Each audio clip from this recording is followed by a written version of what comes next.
welcome back, or welcome if it's your first time here. This is Helza at Home, coming to you on Sunday the 7th of May, on a lovely sunny day after a cold start. I'll be uploading this on Monday morning, and hopefully every Monday I'll do an upload, even if it's really short.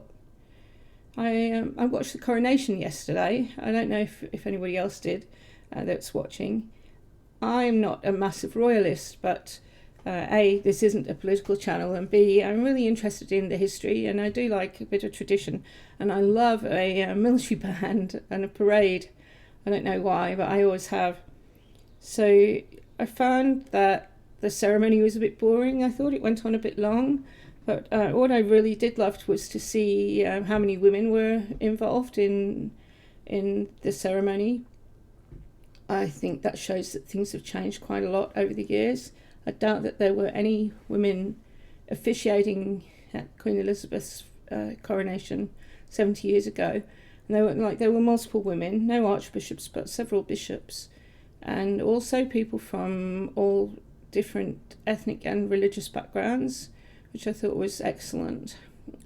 It was undeniably a very Anglican service though, and like I say, I thought it went on a bit long, but I loved the bands afterwards. That was too short for me. I could have watched that all over again.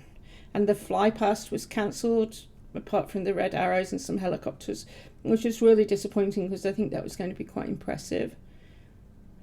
Hasn't been a big deal here in Australia. I don't think most people are interested, for really understandable reasons. Anyway, what it did remind me of was that I actually met Princess Diana some years ago, so I thought you might like to hear about that. And when I was working in London, I worked at a private hospital in Chelsea, and a relative of Diana's came in for some surgery, and she was in for a week or two, and Diana used to come in and visit nearly every day, and she used to bring the boys, and yes, that was my exposure to royalty.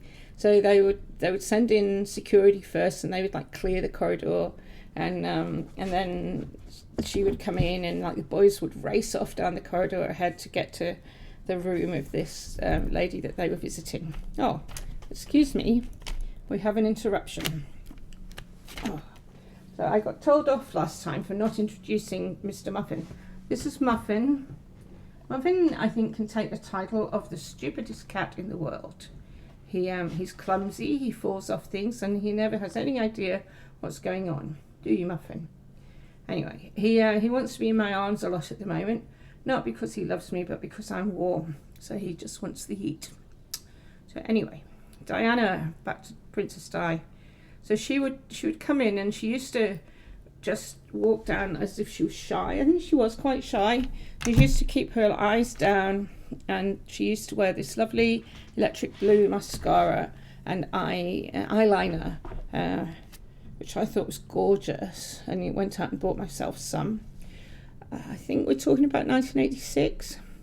Anyway, what was particularly nice was that I've realised that a lot of the stuff that she did that people said was just for appearances, it really wasn't. So her relative used to go and visit other patients once she was up and mobile. So there was one gentleman in particular, she used to go and visit him and chat with him, and then she got Diana to do the same.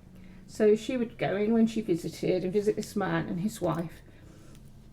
And then after her relative left the hospital, she still used to write to him, and she told him that when she came to Australia, it was just before that trip that they did, she said that she would make a little signal, and that he should know when she did whatever the signal was, that she was thinking of him.